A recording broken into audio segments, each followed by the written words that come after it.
Hello and welcome to In Focus. Today the Duncairn team are in Belfast city centre, just a short walk between the bars and venues that are part of the city's flourishing trad music scene. In amongst the regular sessions you may find a young man called Brendan Loughran. Brendan is a concertina player and music teacher, and his passion for trad has taken him to festivals and sessions all around the world. He has a real passion for people, for learning, for Ireland and for playing and promoting trad music. So get ready for jigs and reels and we hope you enjoy the show.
I wanted to start off by asking just what motivated you to get into trad music?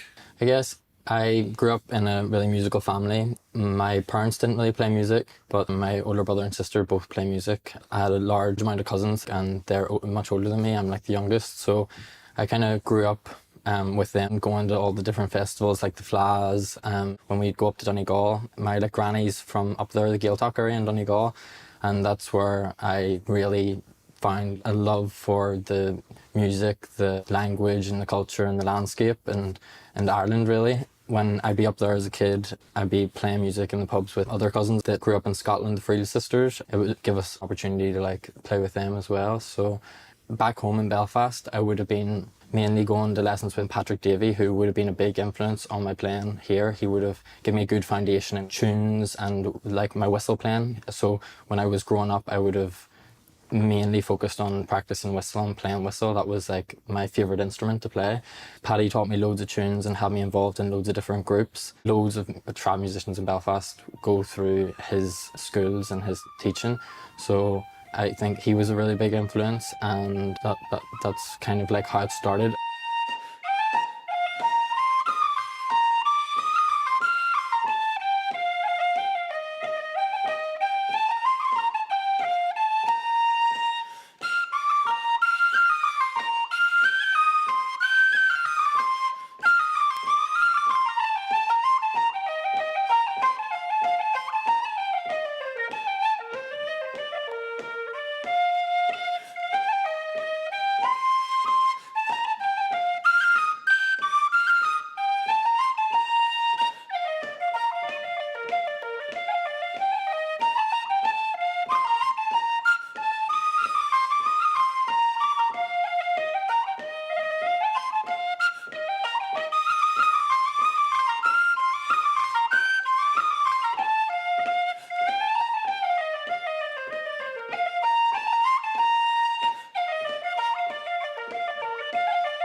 I guess I went from playing whistle to transferring over to the concertina, and that actually happened quite abruptly. I would have went to festivals, used to also come and play once I was like a teenager in the sessions in town. I would always be wanting to play whistle. But then I started going to these Irish trad festivals like Milltown Malbay, like the Willie Clancy Festival there, the Flas and Tubbercurry, and I'd see musicians like Joss Kelly and Hannah Kelly, other concertina players like Moss and Amini and Killian King, and I'd come back and be like, how the hell can they play that instrument like that? It like blew my mind. So then I'd come home from those things and then just like practice like mad, and I think I just stopped practicing whistle and just started practicing concertina. I still enjoy playing the whistle, but I'm mostly focused on the concertina, and it was going to those social events and seeing people my own age that were just insanely good, it got me buzzed about it.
What is the collective scene like in Belfast? So the session scene in Belfast is incredible, in my opinion. I go around telling that to everyone, whether I'm in Galway or Clare or whatever. I'm always talking about how good Belfast is for tunes. I guess there's a lot of musicians in Belfast that play, and a huge range of ages, and you will get music on nearly every night in the week. So whether it's in the Sunflower, Madden's, the Garrick, there's always something on, and we always just hop about to each other's sessions, and it's like really good fun. So I love the session scene in Belfast, and I think it's probably one of the best in the world in terms of like frequency and like just the amount as well.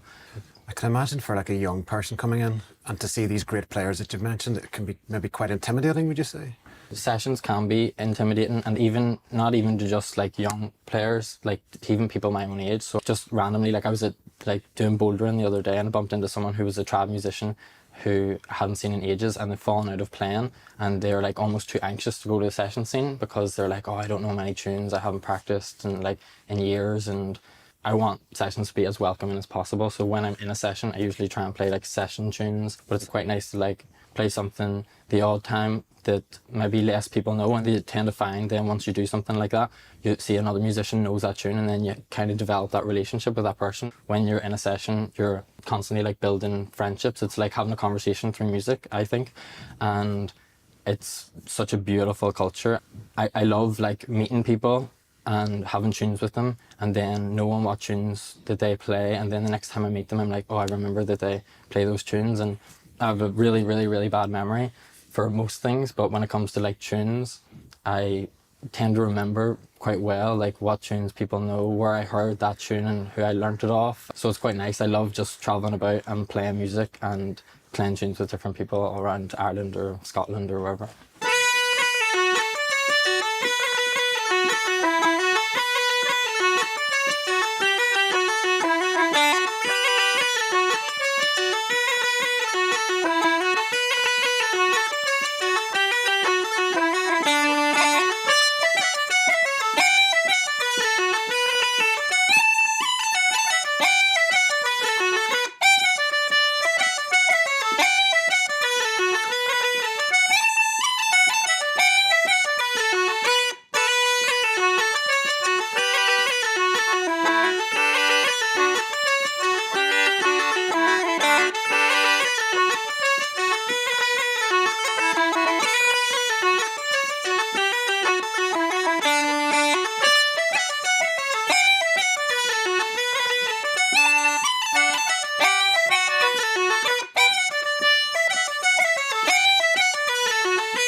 During the pandemic, one thing that was positive that I took from it in terms of music was the playing with my brother and sister more, because I'd be playing with friends a lot and playing sessions a lot, but we didn't ever like sort of arrange things together that much because we were like a bubble. People would ask us whether it was some festival in Derry or the Culture Land or different places. We would do like their online virtual shows, so it gave us an opportunity to play together, which is good. But it did suck that there was no gigs and musicians lost so much work. I'm lucky that I'm doing something else on the side. I started studying again, but I know loads of people that do music professionally, they just lost loads of work. They had to like move back home, leave Belfast, the gigging scene.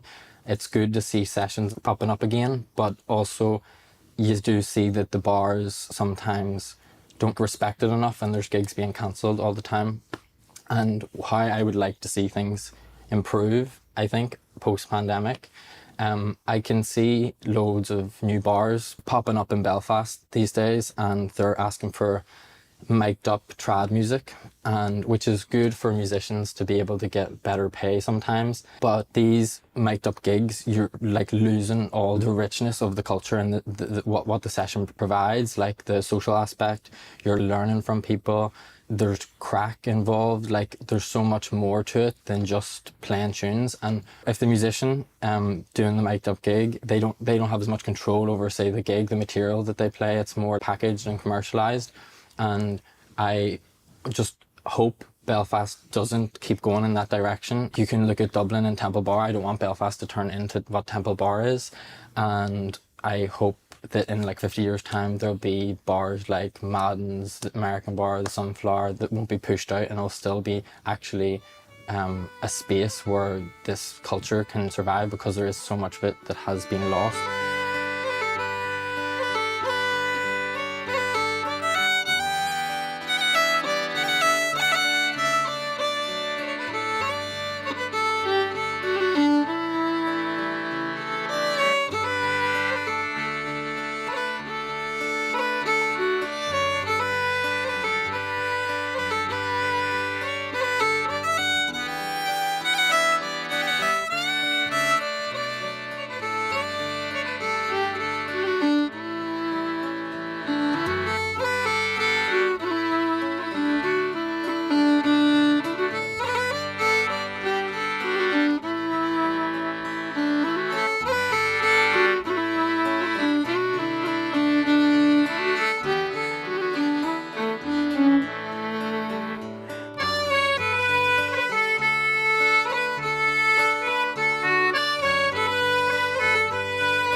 As well as being a student, you're also then a teacher. I know you're involved with the Glengormley School of Trad Music.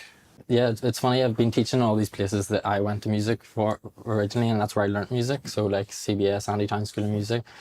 So I've always just gone back and taught in these places. And most recently, I have been teaching with the Glengormley School of Music. It's a great operation. It's like run by Ray Morgan and Kevin and all the folk up there, and they're doing just amazing work.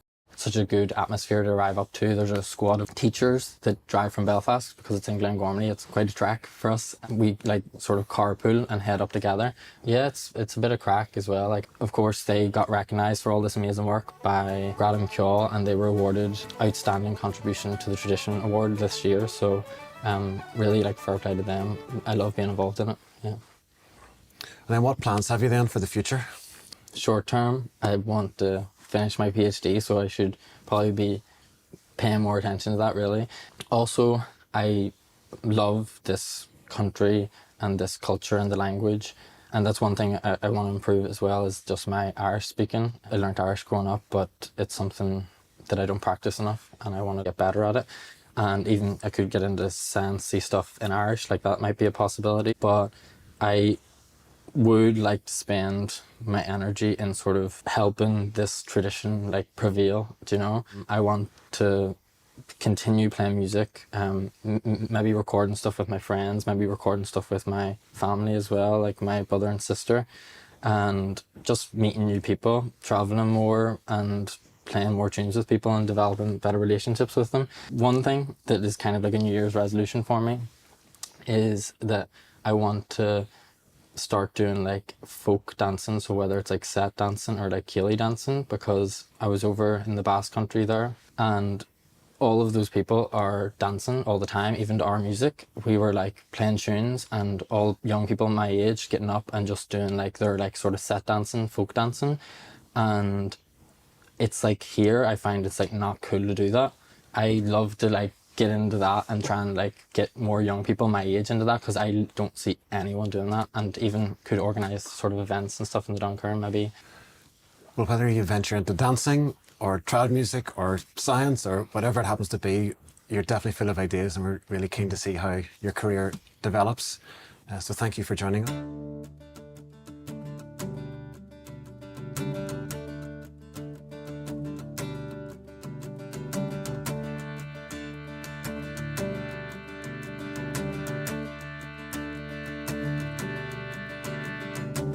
Thank you.